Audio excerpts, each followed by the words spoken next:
Hey, hey, hey, happy Wednesday. How are you guys? Welcome back. We've missed the last 2 weeks. I can't believe it. Due to flying, and last Wednesday the internet was broken again. The Facebook and the Instagram were broken. Here's my sister. So we couldn't do last week. Hey. Hi. Yay, it worked this time. Dude, I started going live just for you because you didn't give me your, make sure you change it to public. Well, see? I thought I was Now being we've over got the our top. routine down. I thought if I told you forgot, and I again. Yeah, told I you I'm hopped not on my on. game today. I know, I hopped on and I was like, there's like no one else here. I think that's a mistake. Because, of course, Yep. everyone wants to watch us, right? Of course, especially since we've been gone for 2 weeks. Can't believe it. I've been gone for 3 weeks because you had That's true. a special guest, so it's Victoria. been a minute. So hi, everyone. I'm minute. super glad to be back. I'm trying to turn on my comments here. I always forget what you're supposed to do. Hi, Jamie. There we go. Now I can see. Hi, guys. Okay. So anyway, hi. I'm glad the internet agreed to cooperate with us this time. That's 2 times that the internet breaks on a Wednesday. What is that? I know. It's the midweek. It's really a hump day kind of situation we got going on here. I'm starting to take it personally. Oh, yeah. Oh, definitely. Oh, I'm getting notifications here. They just don't want us to go live because we are literally breaking the internet. That's what we're telling ourselves. Yep. It's totally too many awesome thoughts. Yeah. So last week we were going to talk about freedom, and this week we are going to anyway. But it was going to be topical. Now it's like past due, but we're still doing it, right? Yep, because it was 4th of July last week, if you don't remember. Mm-hmm. Well, the day before. Yeah, that's true. So anyway, this is What Do We Know with Wen and Wit, where we will bring perspective, information, and inspiration and education about some hot topics and try and meet somewhere in the middle. You guys know the drill. As you're hopping on, tell us where you're coming in from.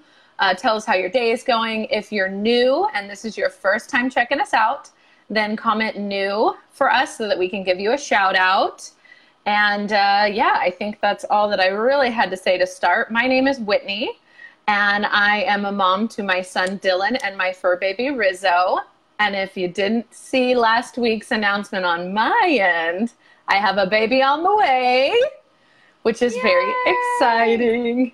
Wendy's known for a long time. She hasn't been feeling well many of these weeks because of the Prego-ness. Yeah, the baby is kicking my butt, but I'm starting to feel good. I've got those second trimester, what do they call it? Like the energy boost or whatever. So here's to hoping. Yeah. Because the that's second just no good. trimester energy whatevers. Well, I hear that they take your like energy whatevers away in the third trimester again. So I'm just going to ride this out as long as I can. Stay strong. It's all mental game.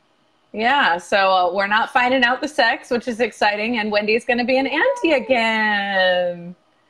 Yay! I vote girl. I think that's the conclusion. In case you're taking votes, I vote girl. So does anyone else have any votes? Do you have based on the way my face looks, would you say girl or boy?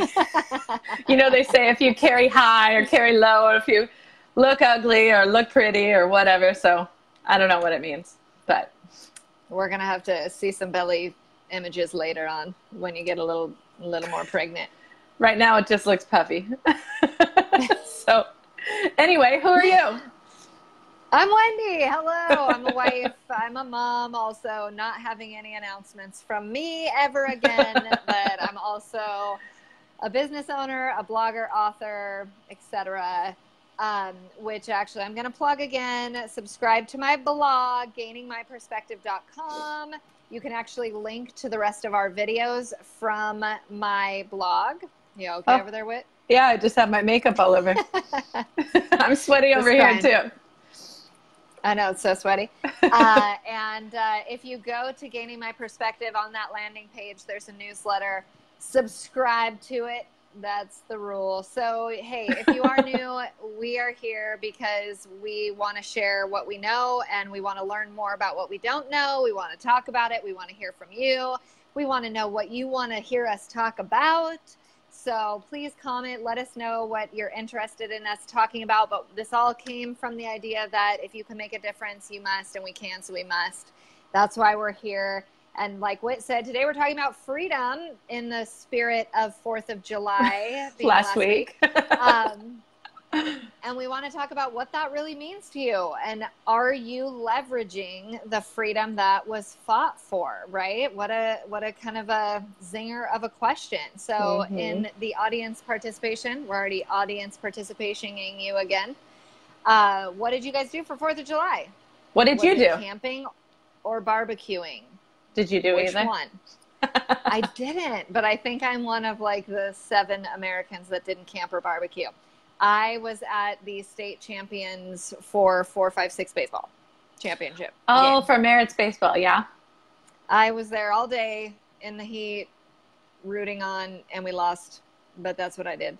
Well, baseball's kind of like the all-American sport, right? I mean, isn't that kind I felt like an American all day long. So I think I did okay. Well, I did a water park. Oh, that sounds nice. Super smart. Definitely a good choice. Yeah, I actually I went to a barbecue. So okay. One of 2. I went to the barbecue. I was the only sober person there. So that was, an interesting thing for me. Always fun. I guess Dylan was sober too. So, but he actually got to watch his first fireworks because last year we put him to bed like way before it even got dark. So he stayed up late and he loved all the sounds and the lights and the colors. He thought it was really cool. I love it. Fireworks are fun.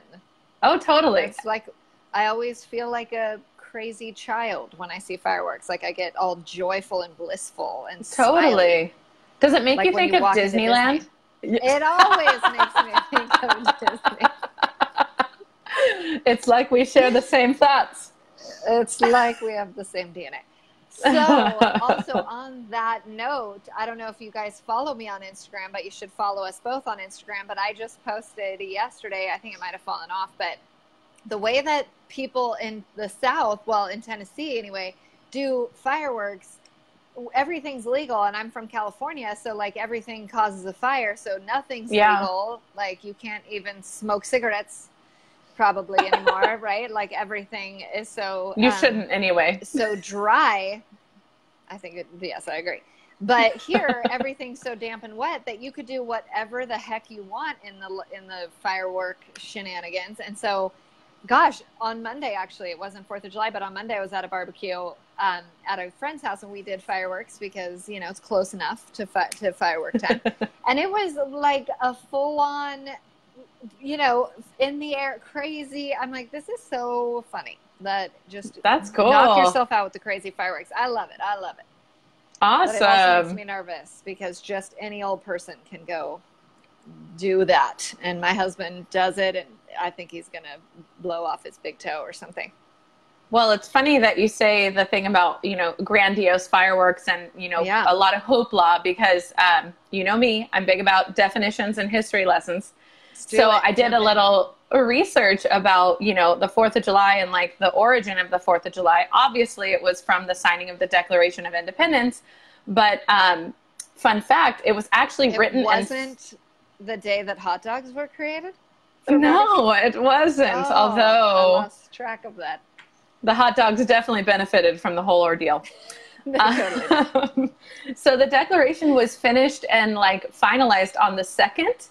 But the last person to sign wasn't until the 4th. So all of the, big figureheads that we think of when we think of the Declaration of Independence, they all wrote down in their books and wrote letters to their wives about the 2nd of July, which is just kind of funny to me. Funny.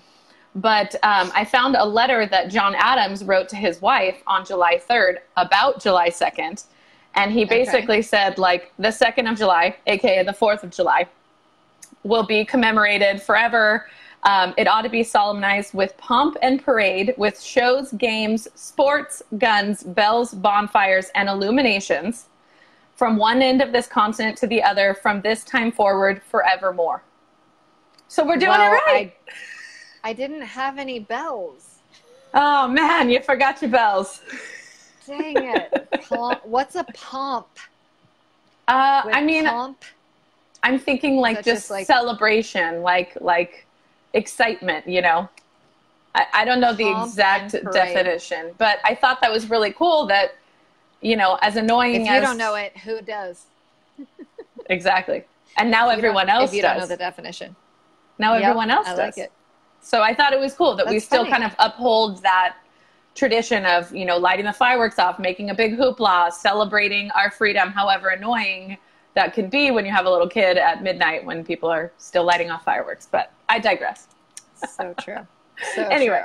True. So do you guys ever really think about what it would look like otherwise? What it would look like without the 4th of July? Because I feel like it is a little bit of it can be like a Christmas where we forget where that even started, you know, like, and we just kind of do our traditions and we barbecue and we camp and, you know, we forget about the significance of the day. So I like to think about that. I thought about that a lot this week, just what it would look like. And actually, I have been in Britain on the 4th of July. Really? Which is kind of funny. Yeah. When I studied in Oxford that summer, I was in Britain for the 4th of July. And us Americans were like, oh, it's the 4th of July. And everyone's like, awkward. Oh, the day you guys rejected us. Yeah, so that was kind of funny to think about. Oh, I guess not everybody celebrates that freedom in the same way. So that's kind of funny. Yeah, that's funny. I didn't think about that. Yep. But so you were talking about, you know, what does freedom mean? Obviously, it was fought for us, but do we take it for granted, right? For sure. And it's one of those words that if you don't define what freedom means for yourself, you'll chase what kind of the world says it is, right? And so we were talking about that. I don't know if you have more of an elaboration on those thoughts. Gosh, I think that we really do. You know, if you really thought about what would it look like if I was free in my own terms, right? Like we're free from, you know, having a king. We're free from Britain. But like, do we take that for granted and fall slave to these other things in our life? Yeah, the workforce, or, you know, other people's opinions, or our own limitations, or, you know, like where are we not exercising that freedom?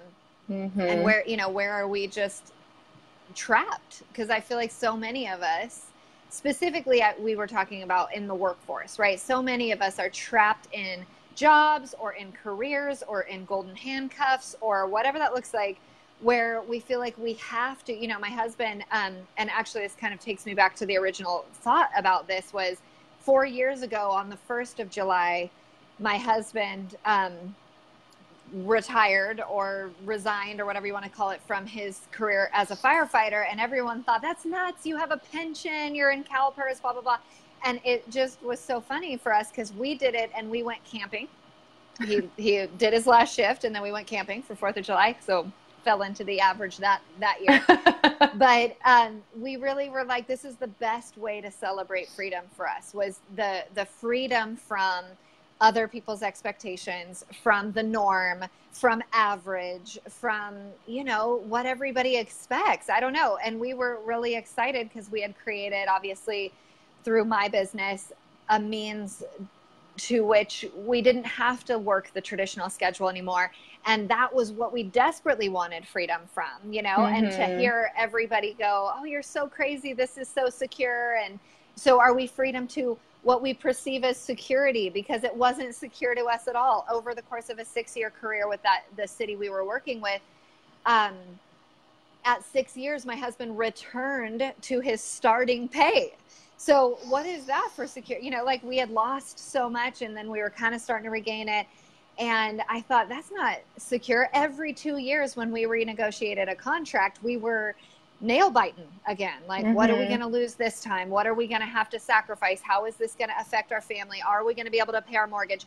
I mean, again and again. And so to give up our CalPERS, I was like, dude, that's not freedom to me. Right. You know, like, that's not something worth giving up my life. And you really think about how much you work is the majority of your lifetime. I'm not just, I mean, the majority of your day, first of all, if you're in a traditional schedule, is spent working, the majority of your work, and then the majority of your life. So you are literally in the same parallel of giving up your life fighting for freedom. We're giving up our life to not have the freedom that maybe we desire, right? So we're giving up our life for this retirement idea of, okay, when I'm retired, I'll be free. Anyway, you can kind of pop in, because that's kind of a little bit of what you researched, as well as, you know, what the American dream is, because that's what I'm describing, right? Is like what we're taught. Sorry, apparently I'm not done. What we're taught I'll wait. Get good grades so you can get into a good school, so you can get a good job. That's what we're taught. That's what we're funneled into. That's what freedom is. Exactly. If you get a good enough job, you'll get a good enough, you know, retirement, you'll get good enough benefits, you'll make enough money. For what, right? Like, maybe. Yeah, maybe you will, maybe you won't. So, gosh, I just spent so much time reflecting on that. And it was really funny that Thomas retired in this same week 4 years ago. And we've really been enjoying our own definition of freedom in a lot of ways. Not entirely. I don't live a life free of all the things I want to be free of. I'm still working on all that. But that was a big one for us, was time freedom, and really being free from bosses or other people's schedule inflicted on us, you know. So anyway, talk to me about the American Dream, Witters. Well, I hate that name. But I also was just going to say, in light of what you just ranted about. I was ranting. It's interesting that you said, you know, does freedom equal security? Because freedom is, you know, kind of like being liberated, right? Freedom is free from whatever it is that is holding you back. And to me, security often holds you back, because it's you fall into whatever makes you feel secure, instead of being free to do the things that you want to do, because you need to have security. It's like this this double-edged sword, where you're constantly on that hamster wheel of like, how do I get free if I'm constantly giving up my time to earn my freedom down the way? Does that make sense? I don't know. Totally. Well, security can be something that you should probably define for yourself also, right? Because my definition of security looks a lot different now than it did even 10 years ago. You know what I mean? Just what that financial security, my own, you know, political security, freedom of religion, like whatever, looks a lot different now than it did even 10 years ago. So that's even an evolution in and of itself. Well, and a lot of people talk about freedom being the American dream, right? Like if you've achieved the American dream, then you are free. You have accomplished what, you know, the best that there is in the world. That's the best the United States has to offer, since we're talking about the 4th of July in particular. But the American dream has now become the American average, right? Where it's just, we are just living an average, mundane life, where it's kind of hard to feel like you are free, or that you can take advantage of these freedoms that people have fought for, right? Because you're working your life away, or you're, you know, feeling like someone has their thumb on you. And maybe if you're feeling very judged, or it's hard for you to branch out, do the things that you're passionate about for fear of failure, any of those things are all preventing you from, you know, being free. And so, me being the definition guru, I looked up the term the American dream, and it's defined as, it was defined in 1931. So, you know, the language is a little bit different, but it says, the dream of a land in which life should be better and richer and fuller for every man, with opportunity for each according to his ability or achievement. And I thought that was an interesting definition, because that's not what we define the American dream as today, right? Sure. It's the big house, the white picket fence, the happy marriage, you know, a lot of money, whatever that may be. And while money gives you a lot of freedom down the line, there's more to it than just money, right? Like my husband makes a ton of money, but he works so that his family has more freedom to make some decisions and life choices, but he has to trade his time freedom for that, right? Sure. So I just thought it was interesting that it says like it's richer for every man according to their ability or achievement, because today it's about how monotonous can you be in your, no offense, I'm just throwing something out, but in your state job, you know, in your 9 to 5, where it doesn't matter if you have a certain skill set. They just want you to be filing papers, you know, that kind of a mentality. That's the American but there's great dream. Benefits. There's great benefits. Right. And there is. Be set.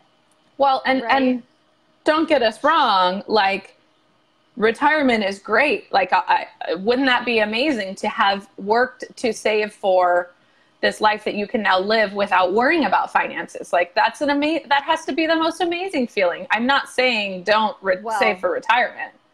And that's not actually even what happens, because statistically, most people are retiring on between 40 and 60% of what they made in their working life. Right. So you're not retiring into this like abundance, most of us. Sure.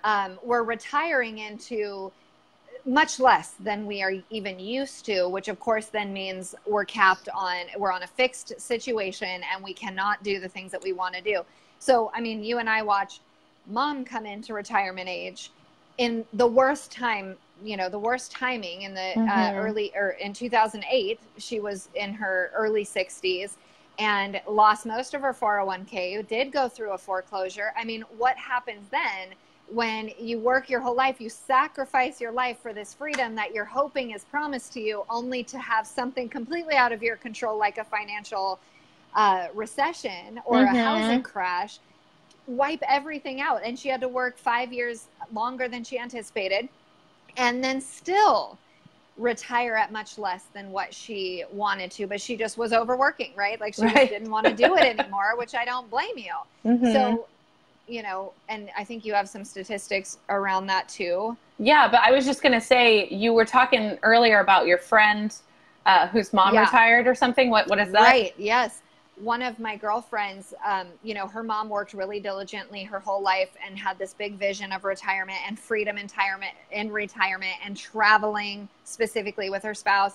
And 1 week into her retirement, this is a very sad story, she passed away 1 week after she retired, suddenly from a heart attack. And gosh, that is so, I don't know if I'm like pessimistic. I don't think I'm a pessimistic person, but I'm always aware of my mortality, and I am aware that I'm not guaranteed tomorrow. I'm not guaranteed a retirement from the bank or from God, right? Like I don't know if I'm going to make it to next week.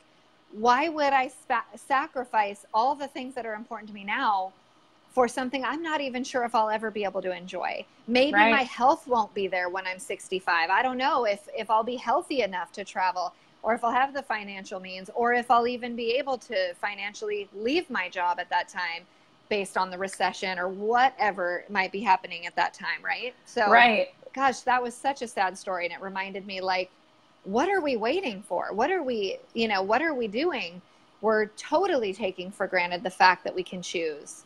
And the fact that we're free. And and so what you were talking about with retirement, you know, banking on that outside of the mortality of it all. There was a recent article that was published and all over the place, but it says that a retirement poll suggested that 1 in 4 people nowadays say they never plan to retire. Like the cold, honest truth is, financially, they will never be able to save enough to retire. So they plan on working until they die. Like that's their whole life, is that this is my game plan. This is my master plan. I'm just going to work forever. And that hit me really hard, because I just was thinking of like all of these older people in the workforce. They said an addendum to the poll was, according to government data, about 1 in 5 people over 65 were working or actively looking for a job as of June of this year. So there's still a bunch of people who are probably not as able-bodied, who are probably wanting to seize the day and travel and do those things that, you know, they're on borrowed time. We all are. That they're looking for jobs to pay for their family and their life. Like, it just made me so sad to think about. It's crazy. It's a broken system. And, you know, going back to the American dream concept, you know, in the 50s, 90% of people were business owners and 10% of people were employees of those. I mean, you opened a mom and pop shop. Right. You had a barber shop, or you had a storefront or a restaurant or the grocery or whatever. Right. So a lot of people had ownership, which it creates that residual, right? Creates that asset that you can sell that when you're at a certain point and want to retire, or you can have employees so that you can go take your vacations or a day off when you're sick or whatever. But now that's totally flip-flopped, where 90% of people are employees and only 10% of people have that ownership. So again, this is flipped. So what we view as the American dream, like you said, the average is flopped. It used to be that the average was great, and now the average is not great. And just because it's the average and everybody's doing it, I feel like we find security and solace in that. Well, that's what everybody, you know, I remember saying that, well, you know, my mom's still in debt. Everybody's in debt. Like, it's just fine. Like, just the way life is. Yeah, you just have credit cards and you have school loans for 1,000 years, and like, that's just the normal, right? And it gives you solace, but it's a burden that we carry. And how can we be free? So to kind of just wrap it up and go in that direction, you know, we're kind of jumping all around here, but how can you create freedom? How can you leverage that? And are you looking for those opportunities? Are you willing to take those opportunities? Are you willing to risk things like others' opinions, like maybe some lost time? I know sometime my husband he started up a business a couple of years ago. And I mean, it was about a $5,000 loss in terms of financial, which is, you know, that is what it is. It's not awesome, but it was like time, you know, he had given like a year and a half and it resulted in nothing. And that was more the burden for him, was like, man, I just wasted that time. But now that we're in our second entrepreneurship on his plate, we're seeing how, no, it's never wasted. That was so educational for us. We know exactly what went wrong. We know exactly what not to do this time, you know, so it's always, nothing is ever wasted. But are you willing to fail a little bit, to learn, to step outside your comfort zone, to look fear in the face, which we talked about last time we were on here with Tori. Are you willing to feel the fear, step into it, and recognize it doesn't have to have that power over you? You can be free from that, but you have to choose your way out of it, right? Or so diversifying, you know, like diversifying where you're generating income instead of just banking on, you were saying CalPERS, I'm just using that as an example, but like banking on a legit retirement, because what if the retirement's taken away? What if everything doesn't pan out? Do you have multiple streams of income or a diversified income? Are you willing to make a short-term, maybe not financial loss, but are you willing to be a little bit more diligent with where you're putting your money? For example, a lot of people say, I invest in a 401k. That's fantastic. You absolutely should. But are you investing elsewhere? Are you taking, you know, high risk stocks so that you can over your lifetime, actually yield higher results because you're investing in those stocks? Are you willing to put money aside to invest in real estate if that's something that you're passionate about, to have that rental income or just the equity of another home?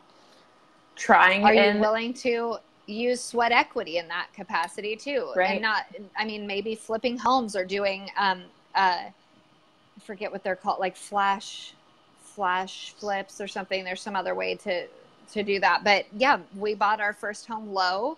We bought not at the height of what we knew we could afford. We bought low, knowing my husband was going to work on the house. And for a year. It took a year to reno that house because my husband worked full time, and my middle child learned to walk on part plywood, part linoleum, part hardwood floor, right? Like it was, are you willing to live in a mess? Are you willing to sacrifice that, in some way? And I mean, a year our house was ripped apart, but we made $100,000 in that, like that was freaking amazing. Like that's great. Right. That was a great leverage. So there's a lot of ways you can leverage in real estate specifically. Go ahead. Oh yeah. And just, the book, The 4-Year Career, is that what it's called? Yeah. Yeah. Where, everyone kind of scoffs at the network marketing industry, but if you are willing to devote 4 years and not abandon what you're currently doing, not abandon your job or your responsibilities, your priorities, but if you're willing to, and then on top of that, invest in whatever you're passionate about for 4 years on your own as a business owner in whatever capacity, that could pay for the next 40 years of your life. That could replace your income. That could give you the freedom that you were looking for if you're just brave enough and bold enough to dedicate that time and energy to, right?